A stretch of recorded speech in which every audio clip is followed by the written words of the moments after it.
ഡോക്ടറാണ്. ഇത് ഒരുപാട് വിദ്യാർത്ഥികളുടെ ആഗ്രഹമാണ്. പക്ഷേ ഈ സ്വപ്നം എങ്ങനെ യാഥാർത്ഥ്യമാക്കണം എന്നതാണ് പലരുടെയും confusion. NEET exams, medical colleges, abroad options ഇതെല്ലാം കൂടെ ആവുമ്പോൾ പാരന്റ്സിനും സ്റ്റുഡൻസിനും ഒരുപോലെ കൺഫ്യൂഷൻ വരാറുണ്ട്. 2024 മാത്രം 25 ലക്ഷത്തോളം വിദ്യാർത്ഥികളാണ് നീറ്റ് എക്സാം എഴുതിയിട്ടുള്ളത്. എന്നാൽ ഇന്ത്യയിൽ 1.2 ലാക്ക് സീറ്റ് മാത്രമാണുള്ളത്. അതായത് 20 വിദ്യാർത്ഥികളിൽ ഒരാൾക്ക് മാത്രമായിരിക്കും സീറ്റ് കിട്ടുന്നത്. ഇതുകൊണ്ട് തന്നെയാണ് പലരും എബ്രോഡ് പോയാലോ എന്ന് ചിന്തിക്കുന്നതിന് കാരണം. പക്ഷെ അതിന് മുൻപായി നിങ്ങൾ അറിഞ്ഞിരിക്കേണ്ട ഒരുപാട് കാര്യങ്ങളുണ്ട്. ഒരു വിദ്യാർത്ഥിയുടെ എബ്രോഡ് മെഡിക്കൽ ജേർണിയിൽ പ്രധാനമായും 3 സ്റ്റേജസ് ആണുള്ളത്. First one, eligibility. അതായത് നിങ്ങൾ +2 ഫിസിക്സ്, കെമിസ്ട്രി, ബയോളജി സബ്ജക്ട്സിൽ മിനിമം 50% എങ്കിലും സ്കോർ ചെയ്യാന്നുള്ളതാണ്.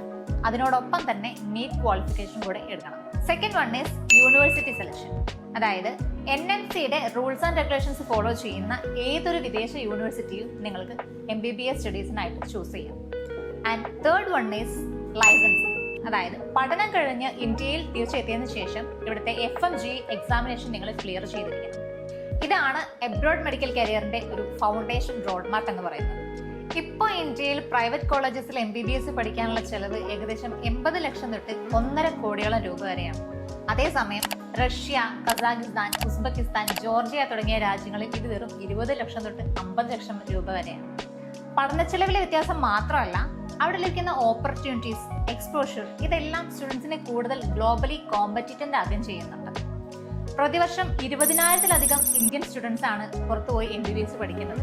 ഇത് കാണിക്കുന്നത് എബ്രോഡ് MBBS ഒരു പോപ്പുലർ ഓപ്ഷൻ മാത്രമല്ല, പലർക്കും അതൊരു അഫോർഡബിൾ ചോയ്സ് കൂടെയാണെന്നുള്ളതാണ്. എബ്രോഡ് സ്റ്റഡീസ് കഴിഞ്ഞാൽ ഇനി എന്ത് എന്നുള്ളതാണ് മറ്റൊരു കൺഫ്യൂഷൻ. ചെറിയ ഘട്ടങ്ങളായിട്ട് പറയുകയാണെന്നുണ്ടെങ്കിൽ, ആദ്യം നിങ്ങൾ തിരഞ്ഞെടുത്ത യൂണിവേഴ്സിറ്റിക്ക് കീഴിൽ 5 വർഷത്തെ MBBS പ്രോഗ്രാം കംപ്ലീറ്റ് ചെയ്യണം. അത് കഴിഞ്ഞ് അതേ യൂണിവേഴ്സിറ്റിക്ക് കീഴിൽ തന്നെ 1 വർഷത്തെ ഇന്റേൺഷിപ്പ് കൂടി നിങ്ങൾ കംപ്ലീറ്റ് ആക്കേണ്ടതുണ്ട്.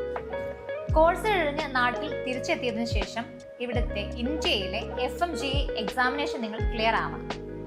ആഫ്റ്റർ ദാറ്റ് ഇന്ത്യയിൽ തന്നെ 1 ഇയർ ഇന്റേൺഷിപ്പ് കൂടി നിങ്ങൾ കംപ്ലീറ്റ് ആക്കേണ്ടതുണ്ട്. അതിനുശേഷം നിങ്ങൾക്ക് പ്രാക്ടീസ് അല്ലെങ്കിൽ തുടർ പഠനത്തിന് പോകാം. മെഡിക്കൽ കരിയർ എന്ന് പറയുന്നത് ഒരു വലിയ ഉത്തരവാദിത്തമാണ്.